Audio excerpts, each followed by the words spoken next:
another one of our virtual Yellowstone tours. Today, as you saw, I'm at Biscuit Basin.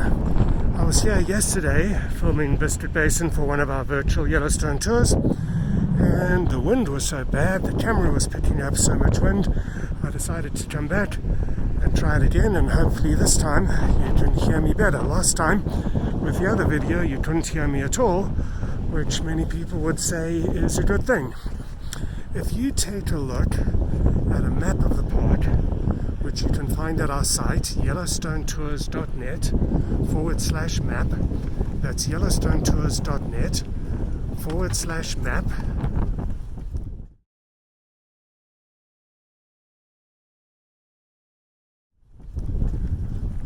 and you can see exactly where Biscuit Basin is. If we have a look over there, that is the trailhead to the Artemisia Geyser, which comes out at morning glory.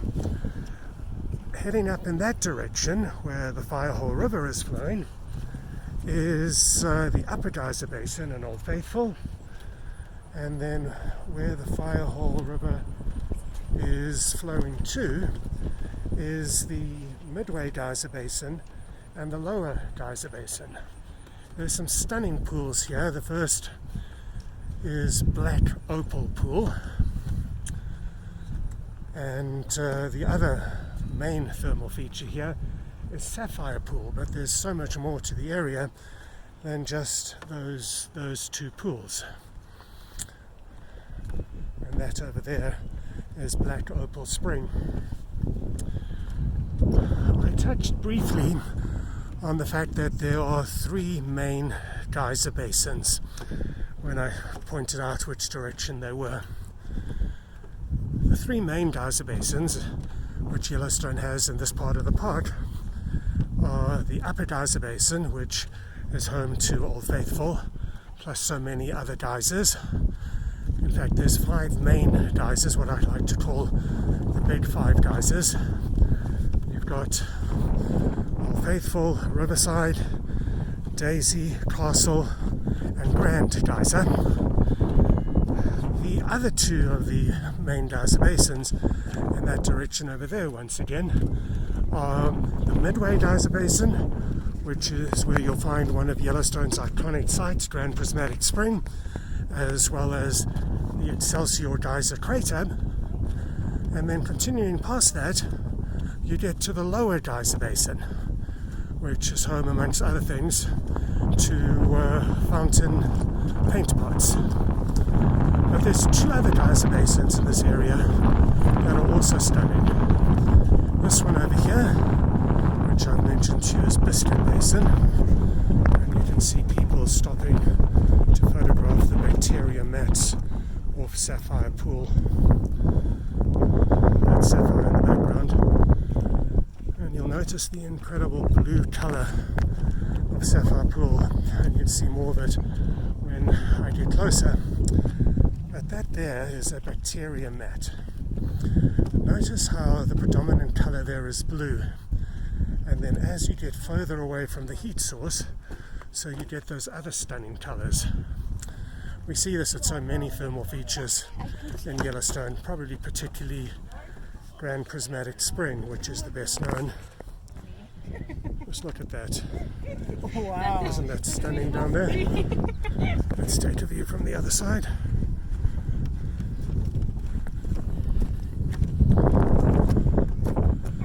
Get another view of it. And we notice as you get away from the center of the hot spring, and I'm going to take off my mask for a moment, now there's nobody around me. As you get away from the center of the hot spring, so the water temperatures cool, and as the water temperatures cool, so more and more organisms are able to live in the water. Where the water is very, very hot, the steam is very, very hot, there's very few organisms that are able to live there. There are some, they're called thermophiles, or heat-loving organisms, heat-loving bacteria, excuse me. And there are some thermophiles that are able to live there. But then as you get further and further away from the source of the heat, and we were lucky, this is Jewel Geyser, starting to go off just as we passed.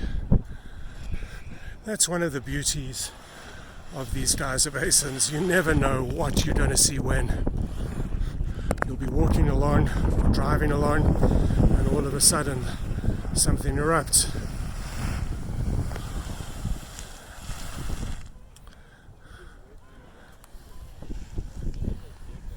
I've told you several times before that you need to stay on these boardwalks. You can see just how thin the ground is, and if you do step off the boardwalk, you could go straight through into a hot spring below, which happens every year.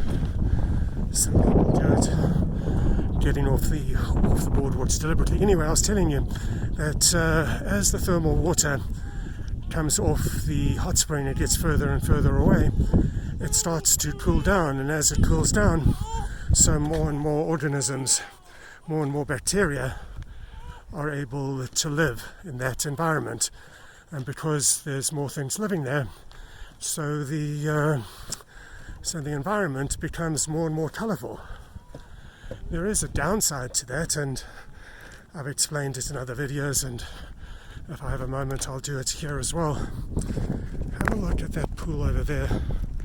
Can you see how thin the ground is in that area? If you were to walk there and just plunge through, you would get really, really badly burnt.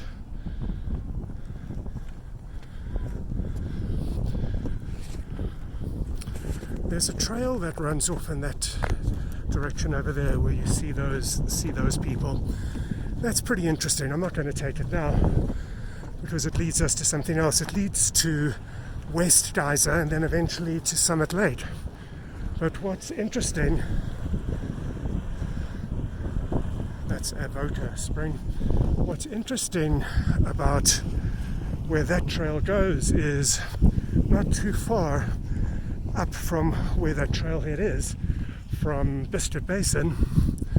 Boy, can you see that pool over there? That's very colourful as well.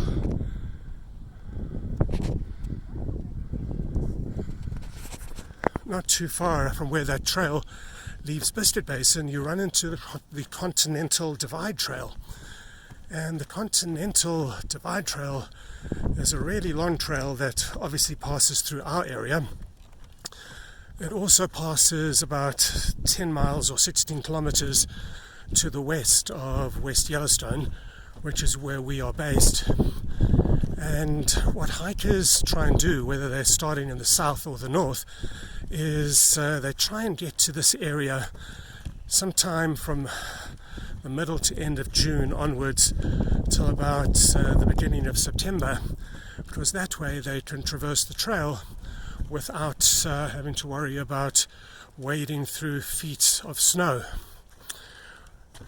You know, I mentioned to you that you need to stay on the boardwalks, but then we noticed that buffalo pretty much go wherever they like. Buffalo come here in the winters.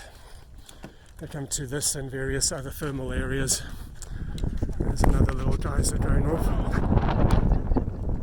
We probably didn't appreciate it. Maybe that, but we really did. Buffalo come to these various thermal areas because it's a lot warmer here and the snow doesn't last as long. Obviously the heat melts the snow. But one unfortunate side effect of that is that there is a mineral, there is an element in these thermal areas that cause buffalo's teeth to erode. So they'll come here and they'll eat the grass and whatnot in this area, and their teeth start rotting away. So they are able to get some food in the winter, they stay a little bit warmer, but in time they actually starve to death. Once their teeth start rotting and falling out and dropping away, they can't eat anymore. Once they can't eat, they're obviously going to starve to death. We get a better view now of where we are. I mentioned the Artemisia Geyser trail. That's the trailhead where you see that white area. I've mentioned in several of these videos that where you see this pale or white area, this is sinter that the geysers bring up with the water when they erupt.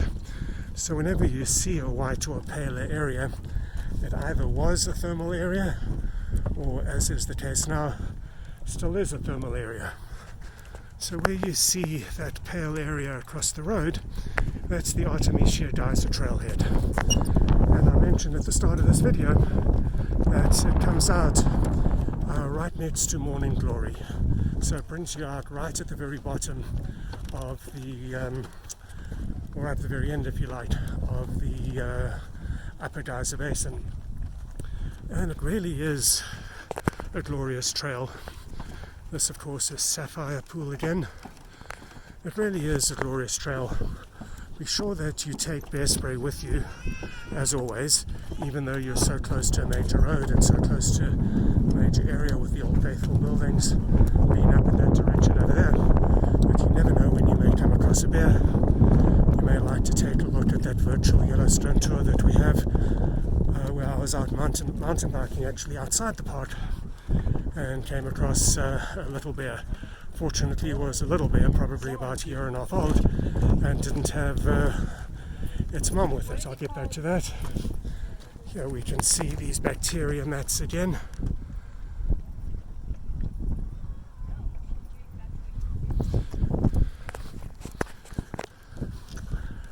The Artemisia Geyser trailhead then goes past Artemisia Geyser, as the name obviously suggests.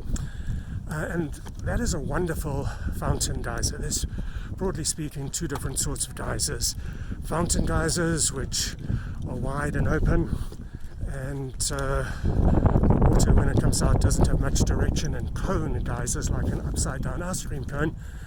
And that is what gives Old Faithful, for example, and Castle and White Dome their direction. So you're actually looking down on the Artemisia Geyser, which is a very unusual perspective. That's a great view. Black Diamond Pool with the Firehole River, people actually swimming in the background. So there's a great view of that geyser, looking at it from the top. You have to be very, very lucky though to see it erupt. It's not one of the geysers that are regularly predicted. And also on that trail, there's any number of other thermal features. Can you see that geyser there in those colours? I didn't see that because it was years I've been coming here. It was just a hot spring. So I mentioned that there's any number of other thermal features which you can walk past. So what we do is, where you can see those cars over there, just a little bit up the road from that is the Daisy Geyser trailhead. We generally park over here where the Daisy Geyser trailhead, take either the Artemisia Geyser trail into the Artemisia trail into the park, stroll around for a while, and then come out to Daisy and take that trail once again back to the Grand Loop Road, or we do it the other way around. And then on this road, you've probably only got a walk of about a third of a mile to connect the two trailheads. I'm afraid that all too soon I've come to the end of this virtual Yellowstone tour. We're back at the bridge over the Firehole River, and you can see those people swimming in the river at the end there. So this was Biscuit Basin. Thank you for joining me on another one of our virtual Yellowstone tours.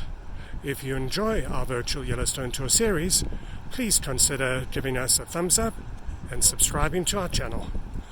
Otherwise, see you in Yellowstone.